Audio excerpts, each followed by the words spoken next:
Okay, we've got lots of people joining.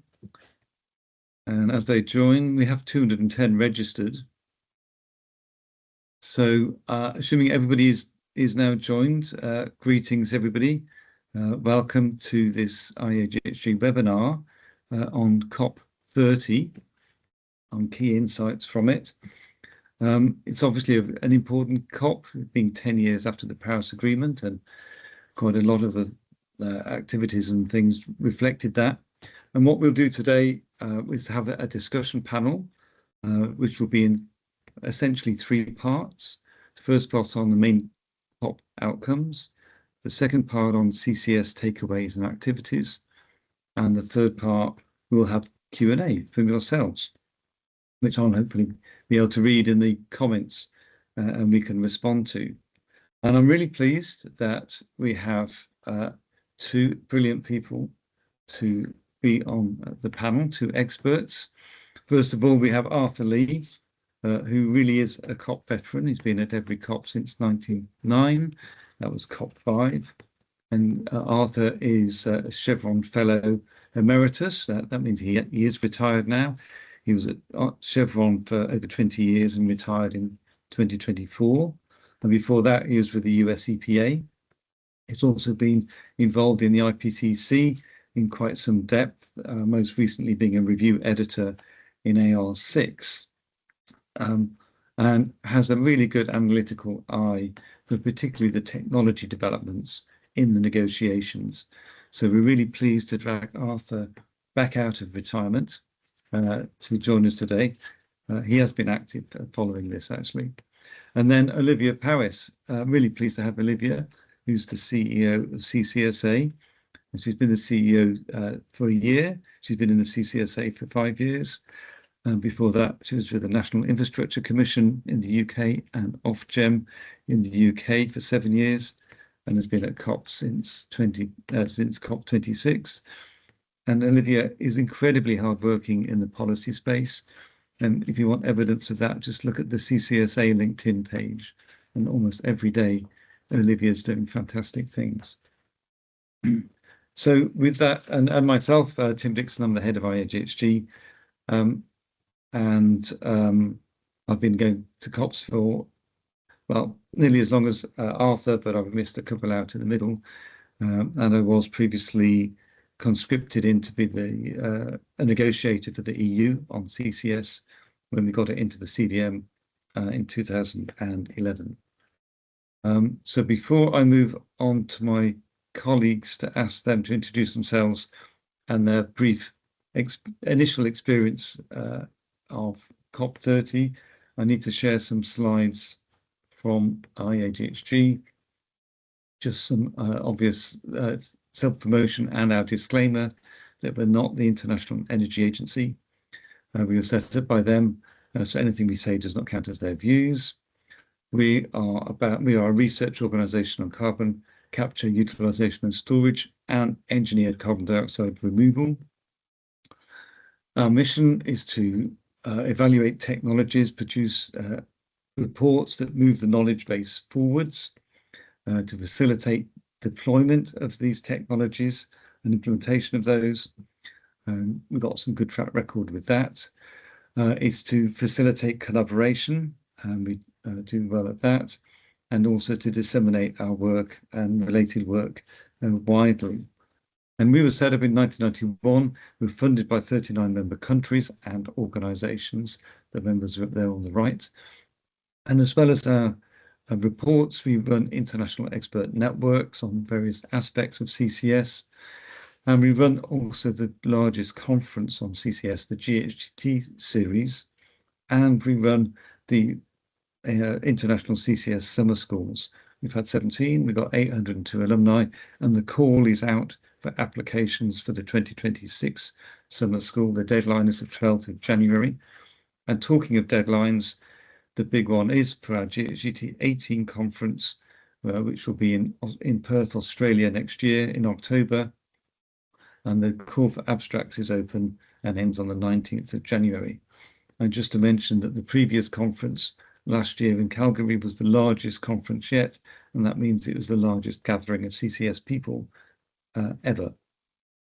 And we're active with all our research and work, disseminating, making sure it's used in the relevant regulatory and policy arenas, inputting to IPCC, inputting to the London Convention, very active in that, and also into the UNFCCC, where we've organised or co-organised official side events on CCS for 13 COPs now.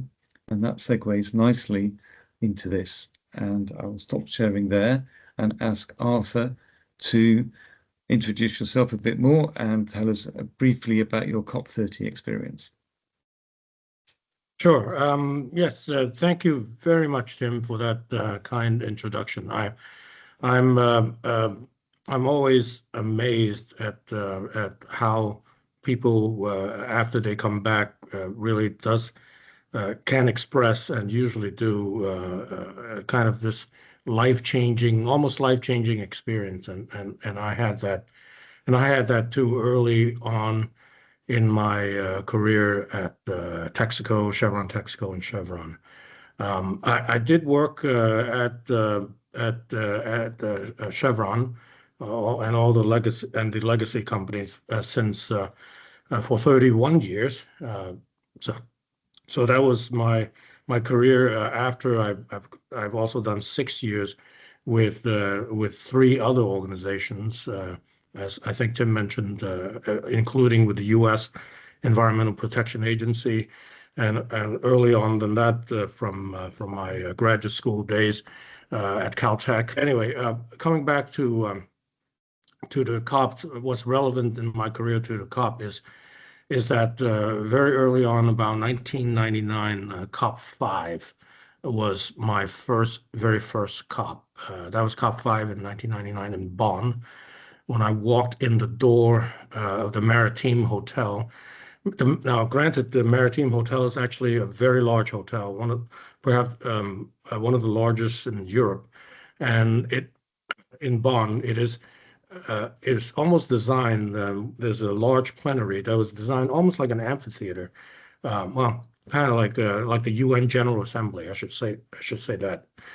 So it is actually designed for very large plenary meetings, including, as it turns out, some of the UN negotiations.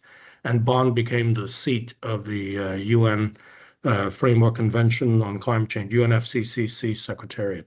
So when I walked into that hotel, it really changed my perspective in the world. Now, I wasn't a naive person walking in, but because I already worked at the US EPA, so I've started pivoting my career at years ago, a couple of years before that, into more policy realm. So I'm not naive about policy and technology, but what I did see for the first time at COP5 really changed my view of these global processes, including negotiations. So anyway, it's what I will talk about today with Tim and Olivia here, as part and parcel of that experience, and the results that I can see, and the lens, so that I can tell you what my biases are and the lens that I'm using to look at the progress or non-progress of these negotiations. So back to you, Tim. Okay, thanks, Arthur. And Olivia.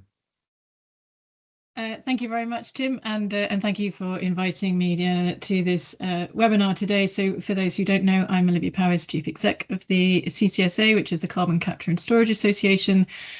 We are the new European Trade Association representing the whole value chain of carbon capture, and have just over 120 members with offices in London and Europe. And we promote the commercial deployment and advocate for the commercial deployment of CCUS. I feel a real novice in present company. I have only been to COP since COP26 was the first one I went to when I'd joined CCSA.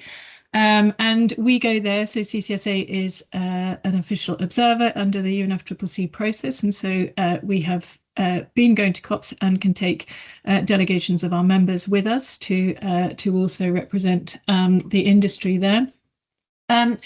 And I think, given that I'm have only been involved been attending relatively recently compared to both of you. I think my key sort of observation just in that relatively brief period of time is the increase in discussion and presence, I suppose, of CCUS and greenhouse gas removals, CDRs. So I think even in that time that I've been attending COPs, there has been an increased number of discussions, panels, and this year for the first time a pavilion specifically dedicated to removal technologies. And so it's been really quite telling, I think, in terms of how much the industry has now being accepted as a key technology in terms of meeting our climate ambitions. So look forward to discussing further, but just very brief observations there from me. Okay, yep, thanks, Olivia. And I would echo those observations as well. So let's get into COP30 in a bit more detail then. So back to you, Arthur. So a significant COP, 10 years since the Paris Agreement. What do you think what are your key insights from COP30?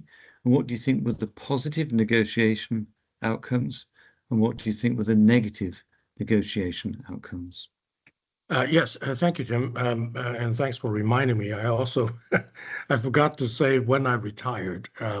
I retired in August of 2024. Okay, so that means my last COP was actually at the COP28 in the UAE, United Arab Emirates. So I missed the one in Baku in 2024, and I did not. Again, I did not. I was not an official observer. I did not participate in COP30 in Belém. So what I say to you here is from the on-the-ground insights and intelligence information from people like Olivia, people like Tim, a good friend and longtime colleague of mine, Tim here, and other colleagues in the business industry NGO community. So I gather all this information, and I do actually write about it in my retirement. I enjoy writing. This part of my retirement activities, if you will, that I still mentor.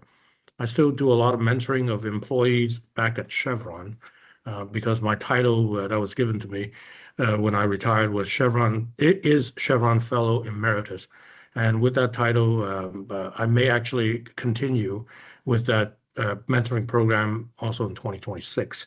So I continue to write, and I have an essay that I have released on LinkedIn and also on Substack, and certainly you're welcome to get a copy of that as well. And I think Tim may be able to send that out also.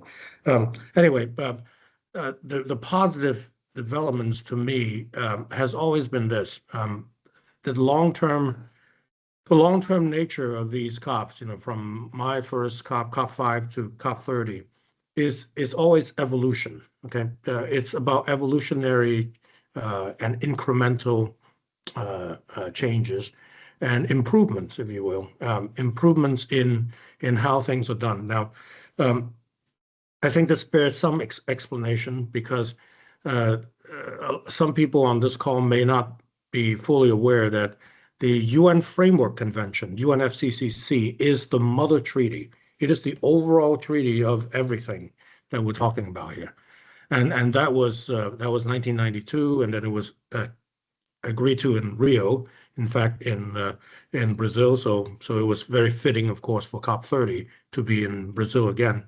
So at the same time, the UNFCCC is the mother treaty, and that's why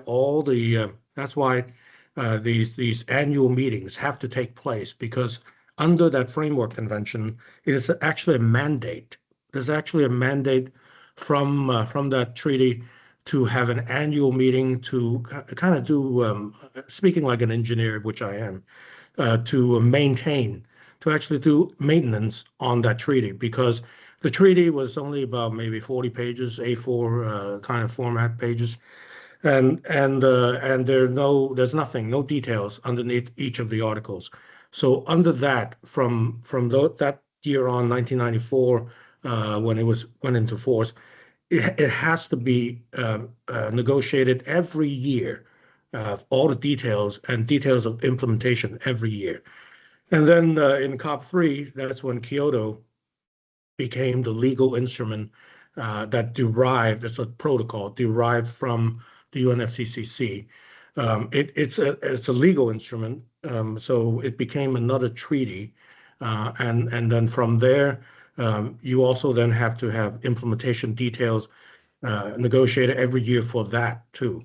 And then 18 years later, with all the Kyoto going on and implementation, there was a recognition that it largely did not work. Kyoto did not work. And then 18 years later, after 18 COPs, you get the Paris Agreement. Okay, so now after the Paris Agreement, now it's 10 years later, each of these years in between are devoted to, again, like I said before, like an engineer, operation and maintenance of these treaties. Okay, these details from each of these treaties, again, they're fairly short, 40 pages or so of maybe 20, 25 articles under each. They became at each COP, the 2-week period at each COP became the negotiating agenda for these at each COP. So that's how it works, literally. I mean, I don't think the news media, at least the short form people racing against deadline to write an article ever talks about this stuff. But over this long period, this is what I've seen, and that's what I want to share with you today. It's evolutionary, and it was almost designed that way to be evolutionary. So I never expect any kind of revolutionary statements or big things to come out of this. So the evolutionary steps this time around has to do with some of the money involved in the COPs, including in this case this year, including adaptation finance. So now there was agreement between countries to triple 3x the financing for adaptation activities and projects and all that. Now, tripling that also means then you have to do some more work later on to this adaptation fund. This adaptation fund was literally adopted, I think, at COP16, I believe. It was at COP16 back in Cancun.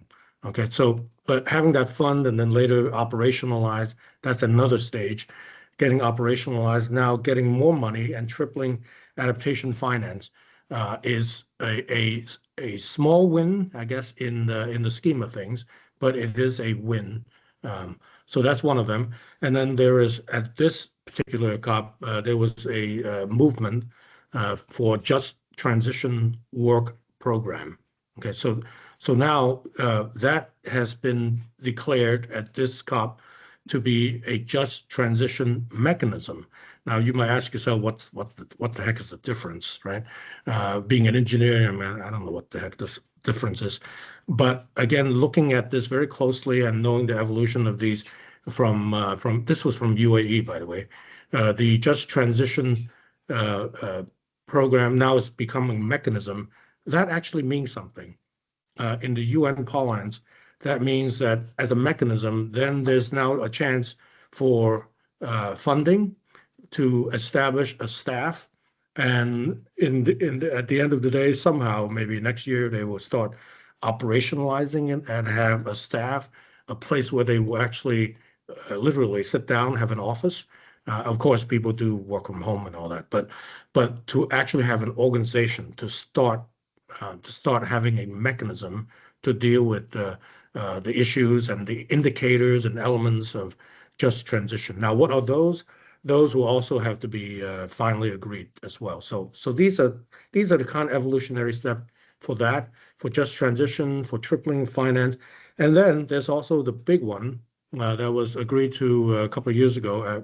I think it was again two or three COPs ago, called the Loss and Damage Fund, and that was big news big news back in a couple of COPs ago. So fund for responding to loss and damage, FRLD now it's called. The FRLD has now been operationalized at this COP also. So there is an agreement to do that too. And being operationalized means something. Now there's a board, okay? And as Olivia and Tim will tell you, once you have a board or supervisory body for carbon markets, then things will get moving. And the fund for responding to loss and damage, FRLD, now has been operationalized at this meeting. So the money part of it is part of this big developments to me. It sounds evolutionary, and I think the news media doesn't really cover these unglamorous things, but that's what it was. And then there was and then of course there's the agreement to and there's the agreement to do something more on technology. And I can get more into that once we closer to that part of the discussion. The technology is also very important too. Thank you. Okay. And then what were the negative outcomes yes. from the negotiations? The negative outcome. Yeah, negative outcomes would be a lack of positive, actually, in the case of UN meetings, UN negotiations. There was still a lot of talk of Article 9.1, Article 9, Paragraph 1, and that's a very specific paragraph in the Paris Agreement. Okay, I just want to make sure, Paris Agreement, that calls for developed countries, the wealthier countries, to do more and also do almost unilaterally do more funding. Okay, this part of the Paris Agreement was sort of glossed over for several COPs now by obviously the wealthier countries, because no wealthier countries want to just step up and open up their treasuries and allow wealth transfer. So that's actually something that the developing world wants to put this as a mandate to other countries to make sure that developed countries, the wealthier countries, will do a lot more under paragraph 1 of Article 9. So that was tabled, that was put on the agenda. That was a fight on the agenda. Countries put that on the agenda, but there was no agreement in the very first day to actually talk about that as part of the UN framework discussion. But what happened was, to compromise on that, the Brazilian presidency, again, I don't want to get too much detail, the presidency is like a chairman. The country of Brazil actually has to take a very neutral position on a lot of these things, but they have to act as a mediator. So they mediated, the way the presidency mediated this issue is that they were willing to take on this negotiating issue, this track about finance as a separate parallel track of discussion throughout the 2 weeks. So that's what they did. They call it the presidency's consultations. Now, what's the difference with that is that there wouldn't be any UN FCCC decision based on that. That has more force. What it is that at least the presidency is allowing the countries that propose this agenda item to have that be discussed. But it was not meant to be included, and it was not included in the final outcome. But anyway, so these agenda fights often accompany the negotiations in the very first day. This time around, it wasn't too bad. It just delayed things by maybe half a day. But I've seen where the negotiations where it could delay the start of formal negotiation for 2-3 days. Even at one negotiation, maybe 4 days. So it can be terrible. But anyway, so there's that kind of negative about money. Again, about money. There was positive that I talked about money, but there's also negative about money. And there was also the UAE transition away from fossil fuel. That phrase that was at COP28, the last COP I attended. That COP basically set out this phrase about transitioning away from fossil fuels. But what happened was at this COP, zero mention of it at the end, and many countries lamented that fact, that there's a lack of mention of that again, because they thought that going from COP28, 29, 30, there'll be more evolution of that phrasing, more of a planning or steps or some sort of pathway of doing that. Well, what happened was there is no mention of that. And so again, the presidency promised that during this year coming up, that they will have some sort of roadmap, some kind of pathway to discuss that.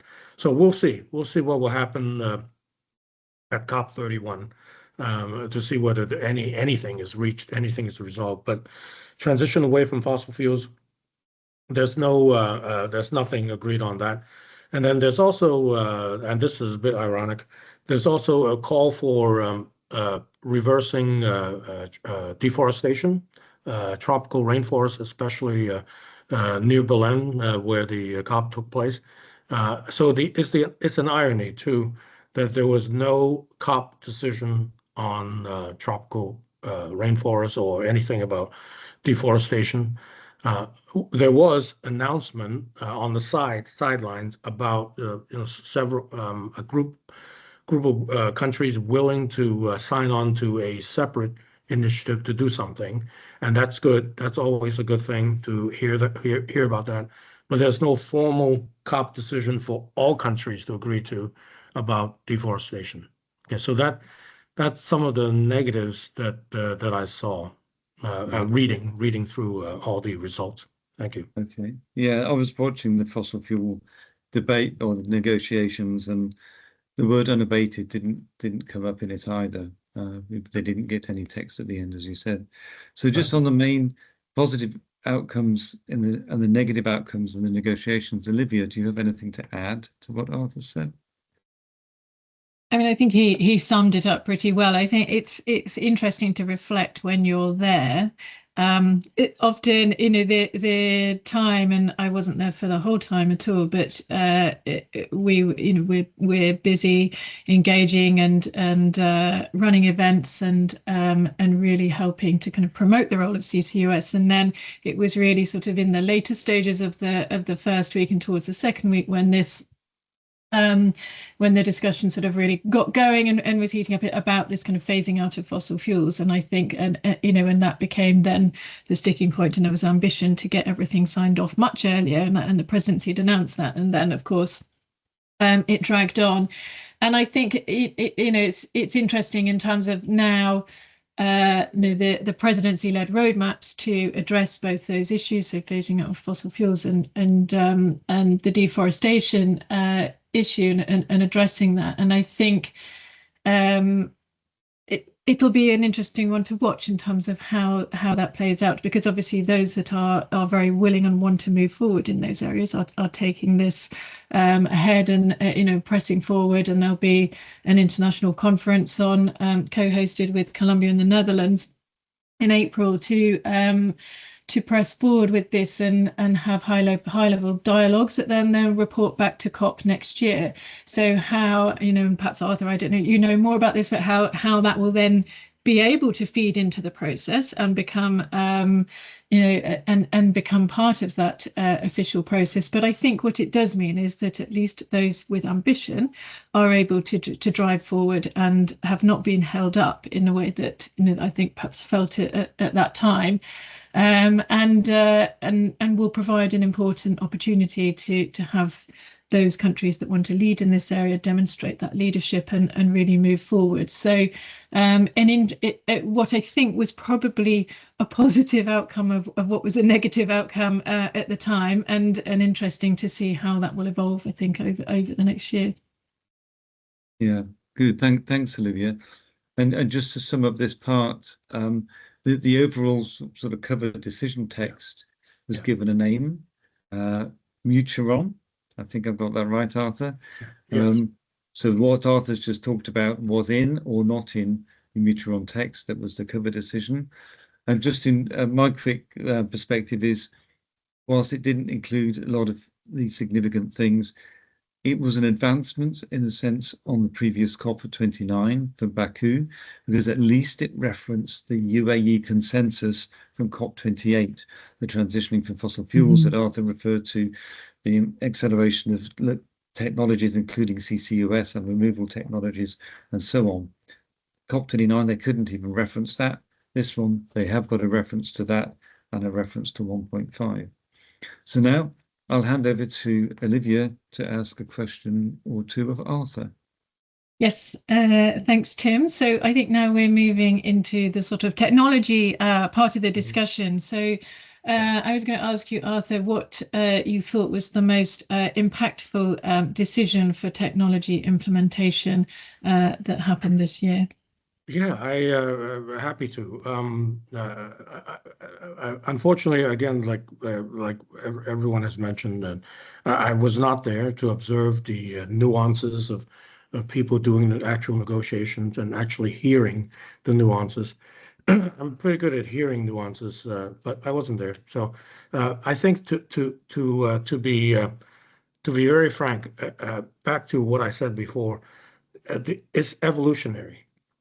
Okay, so it might not sound very like a big deal, but the fact that the technology mechanism that came about from COP16, and then later reinforced at the Paris Agreement at COP21, that technology mechanism now has at this COP has a decision, an agreement to make it much more of a technology implementation program.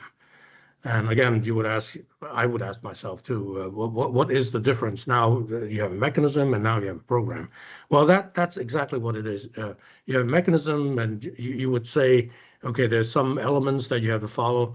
Now that there's a program, there could be more that you could do with a more systematic nature to the organization that would be set up under this program. Now, to be sure, the technology mechanism already set up two bodies called the Climate Technology Center Network, CTCN, and there's also the Technology Executive Committee with specific functions. Okay, I won't get into their specific function, but those two bodies are actually UN bodies. They're almost in a sense they've become UN agencies. Okay, so they have to be funded and all of that. So under those two programs, under those two bodies, now that there's a technology implementation plan, they will follow that.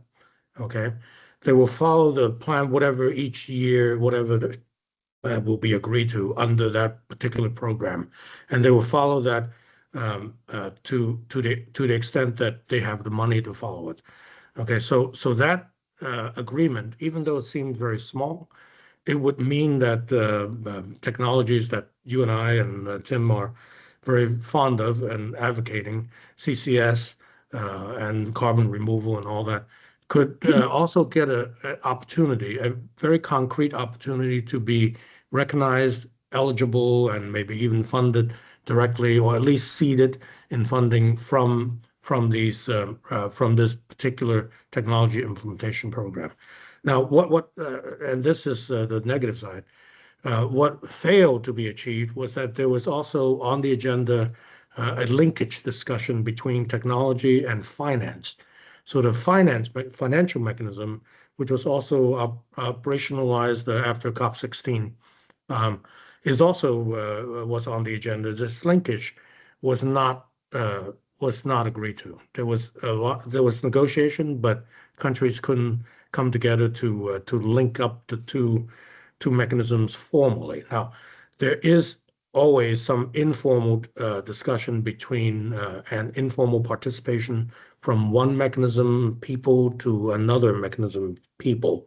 So there's always been an informal exchange of chairs and co-chairs to go to each other's meetings and to have that informal transfer of knowledge and coordination. But there's no formal linkage, and hence, because of no formal linkage, the two cannot really do things formally together, which is a shame. But that remains to be seen. Next year maybe there will be more negotiations on that. and hope for some evolutionary improvement on that. But this year the linkage discussion failed, but at least this technology implementation program is now part of the ongoing negotiation. So, thank you. Okay. Thanks. Olivia, if I could add to Arthur's answer with a couple of other topics that came up under this impactful for technology implementation, just to mention briefly that the EU's CBAM, Carbon Border Adjustment Mechanism, was a hot topic of discussion and negotiations at COP. Many developing countries, unhappy with that, imposing some form of border tax on imports into the EU to ensure that products have the same carbon footprint as if they were made within the EU. This was badged under the acronym UTM, Universal Trade Measures, or unilateral trade measures. And there was text in the Mutual decision at the end, paragraphs 56 and 57, sort of saying that this shouldn't be misused in an unjustifiable or discriminatory way, and the EU defending it as part of their climate policy of reducing emissions within the EU and their carbon footprint overall. And so there'll be further dialogues on this topic at the next two COPs. And then secondly, just to mention, Arthur mentioned the carbon market mechanisms. Article 6.4 under the Paris Agreement is like the new clean development mechanism. Last year, it produced a standard on removals and reversal and reductions with the risk of reversal, which is the CCS. This year, it issued a standard on permanence and reversals from removals or reductions with the risk of reversal. That was issued before the COP, and there was some debate, and some countries wanted to reopen that standard to make it less stringent for the nature-based solutions, but they were resisted.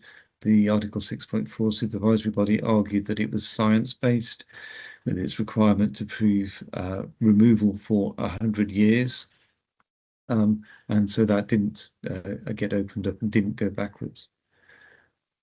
So, thanks. Olivia, just on the, I was just going to come back on the CBAM point. If that, so you said it'll go back to the next COPs. If they decide that's not, that they don't think the EU is implementing that in a fair way, what powers or what would they be able to do about that? Because this is something that the EU has decided to implement itself. Yeah, good question on what they could do, because they obviously don't want to start a trade war in any way of such things. But it does, from my perspective, it is it's encouraging developing countries to decarbonize their products, and they were very active in that area of trying to assist developing countries.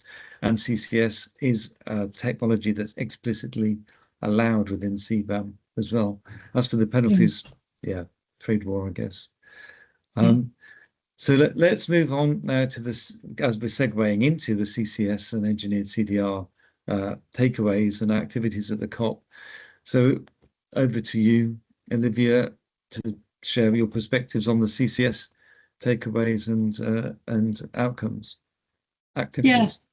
Yeah, thank you. And I thought I might sort of I might start and say we've discussed the negotiations and what's happening there in terms of developments on finance, and Arthur, you sort of very clearly explained how that's evolutionary and incremental in stages, and at times feels quite frustratingly slow, I think, and that's where a lot of the criticism for COP is from.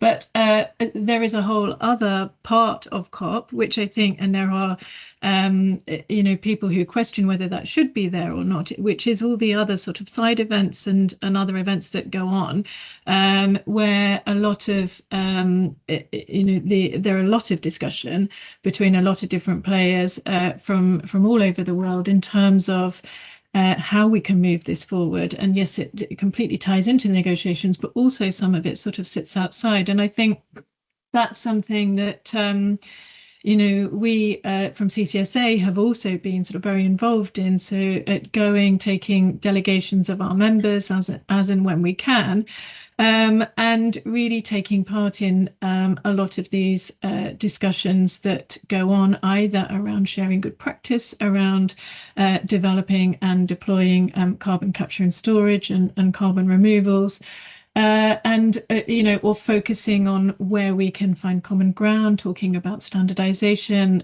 all sorts of, or some of the issues that we might encounter in terms of trying to get projects off the ground, with a view to taking a global view to actually working together and deploying the industry at scale. And I think this year, again, and thanks, I think we work across the industry, both with Tim's organisation and other organisations, to partner up and run an official side event. And then also there are lots of other events on the side. But this year, particularly encouraging, I think, the number of other countries that were involved in our official side events. So Brazil, Colombia, Trinidad and Tobago, alongside UK, Europe, Canada, US, and the opportunity that COP provides in terms of both sort of pushing forward in terms of the negotiations to provide that supportive framework, but also bringing together industry and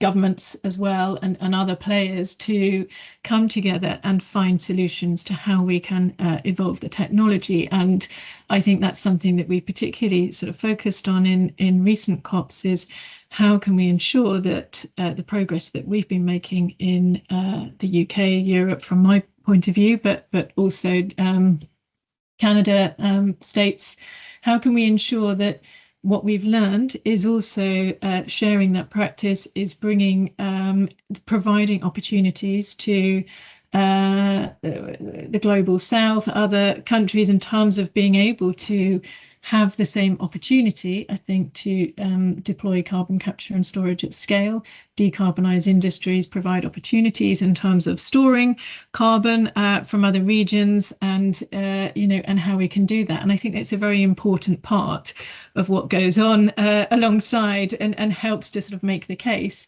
And I think one area where that I think this was in UAE, wasn't it, where there was a commitment for the Carbon Management Challenge of states coming together and committing to deploy a gigaton of CO2 storage by 2030. And that's what the COP process does, is help to drive those kind of voluntary commitments forward. And each year we're seeing more states join that commitment, and there are 3 work streams underneath that that are really helping to move forward. And so it's another important part of what goes on, I think, within the negotiations, making those connections, helping industry to share good practice and bring a global momentum to it, but also make it, really important business opportunities there as well. I mean, I think just I'll very briefly sort of end, Tim, you already mentioned, the mechanisms, so Article 6.2, Article 6.4, that the sort of crediting mechanisms that we particularly are interested in, I think, for the industry to be able to move forward and evolve in this global scale. And you talked about the permanence and the standards there, and I think that's, for us, is quite welcome in the technologies that I'm interested in, and on behalf of the industry. What we will develop is credible long-term carbon removals and the storage of CO2 from from capturing CO2 from hard to abate industries. So being able to decarbonize industries and also create these permanent removal credits. And so really welcome the standards there that have been adopted. I think there was discussion there in terms of how the sort of early adopters have been able, some inconsistencies in terms of how they've been able to move forward. And I think that's something we need to watch. And that's, whilst we need to make progress, we need to be really clear that we are doing that in a consistent way, and that those trades are done so with integrity and in a responsible way. So I think they're the sort of key points. But Tim, would you want to add anything to that in terms of takeaways for CCS? So yeah, thanks, Olivia. Those are really good points. And I'm glad you mentioned the carbon management challenges. There was a meeting of those involved, the countries and the stakeholders there. And the secretariat for that is provided by the Global CCS Institute. But and I'm glad you mentioned also the CDR pavilion, CDR30. That's the first time at a COP there's been a dedicated pavilion. It focused on engineered CDR, so DAC specs, enhanced weathering, and biochar. And it seemed to be pretty busy. It was quite small, but it was full each time I went to an event in there. So it reflects the growing interest in CDR technologies at the COPs. And as Olivia said, that we organised jointly an official side event with CCSA, University of Texas led International CCS Knowledge Centre in Bologna. And we got a lot of presenters, a lot of material shared, as Olivia said, especially focusing on Latin America. So from Mexico, Brazil, Colombia, remotely, and also Trinidad and Tobago. And we had Patrick MacDonald, an Assistant Deputy Minister from Alberta, open it. And we were very pleased to have Professor Rachel Kite, the UK Special Representative on Climate from the UK government, give some closing remarks on that as well. And then another interesting side event, that was an official side event. The Global CCS Institute also had an official side event on hard to abate sectors. But there was a UK Pavilion event that was interesting on myth busting on CCUS. Thanks to the UK Government, Department of Energy and Security and Net Zero, we were involved in that with some of our experts academic experts from Brazil, Mexico and University of Texas. And the 4 myths we tackled were: it's greenwashing, it's too expensive, it's unsafe, and it's not proven. And we had a really good debate, I think, and discussion and voting by the audience that we seem to have a positive effect at the end on that. And Olivia mentioned the benefits of COPs of bringing countries together to share best practices, etc. Exactly, that really does happen, and we encourage that. And outside the COP, but in Belém, the CCS Brazil, the sort of trade association for Brazil, organised an evening reception. And so Olivia and myself and others went along and spoke and networked and showed the international momentum and expertise that's available. And Brazil is moving ahead itself. It's obviously had the Petrobras project since 2015, injecting offshore, but it's developing onshore 2 projects and capturing from ethanol projects and doing straight storage. So they've got a lot of activity going forwards in Brazil that it was good to learn about, as well as their draft regulation being released during COP for public consultation. I think we need to leave time now for questions from our audience. So before we go on to the Q&A part, I wanted to just share with our audience here some images, because I'm aware with 3 talking heads, but you like pictures, we like pictures as well. And pictures tell 1,000 words, as they say. So just to give you 2 slides of images from the COP. Firstly, some of the, I just briefly described top left is the CMA negotiations on Article 6.4. That's what you call a huddle. That's when everybody gets up to resolve a particular sticking point. That was live in the room. The centre one is the official photograph by IISD of our side event team. We had a good audience there as well. A couple of people were remotely presenting, and their article of our event is available at that web link underneath. On the right, there were allowed demonstrations. You can't see my screen. Thank you.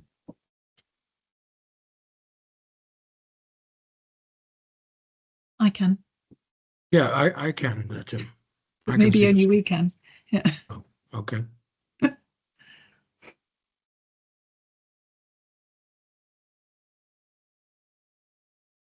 Oh. Tim appears to have frozen. Yeah. I might carry on just explaining the photos, and then we can open up for questions if I can tell which ones they are. The bottom one was the myth-busting event that Tim just mentioned, and bottom right was one that we did in the Norway pavilion, and this was around addressing barriers to deploying the whole value chain and being able to finance across the whole value chain of CCUS. I can't quite see what the other two were, sorry, so Tim was going to talk to them, but I think we could probably take questions now. Yes. If there were people going to put their hands up or post them in the chat? I think chat would be fine, yeah. Okay. Can they? Yeah, I don't think that. I think they're all muted, so I think it has to be chat. Okay. Here's perhaps you wanted to take this one, Arthur. Sure. Without knowing how UN COPs work, I'm wondering what it would take to get the fossil fuel abatement back into the agreement. Sure. I think that that kind of question. First of all, thank you for raising that question. I think it's important to understand how the UN, how these particular UN negotiations do work. As I said, there's often an agenda fight, and to have an agenda fight means that some countries are interested in proposing or tabling, I should say, some items to be discussed formally at each COP. And that's what happens. Somebody has to put that back on the agenda item, back on the agenda for each COP to say something and to negotiate that the transition away from fossil fuel phrase. Now that can actually take place formally if the countries wish, by consensus, if they want to discuss or negotiate, I should say, based on what happened at the UAE when that phrase was first written down, transition away from fossil fuel, and then that's also part of the global stocktake negotiation at that time. So if the global stocktake needs further negotiation, then that can become part of a formal negotiating process, again, to implement what that roadmap would be. Now, maybe I failed to say this, but the Brazil presidency did promise that there will be a presidency track of negotiation during this coming up year until COP31, where they will have a pathway to negotiate further about a transition away from fossil fuels. Maybe come up with a roadmap and certain steps to actually do that. So that could be something that we have to watch for, but it's not guaranteed that there will be any particular outcome at COP31. And could you? I mean, oh, sorry, Tim, you're back. Apologies. Can you see my screen now? Yes. Yes. Okay, I got kicked out by Teams. I had to reboot. Anyway, some photos, some images from the COP, and there's Olivia bottom right at the Norway Pavilion, the CDR Pavilion bottom left. That's interesting, that as we mentioned before, and the UK Pavilion event in the middle, and one example of a protest on the top right that were legitimate protests allowed or very civilized. And then my second slide on images was just to show that the unusual events at this COP were heavy rainfall every afternoon that did result in some flooding. That's one of the bus stops.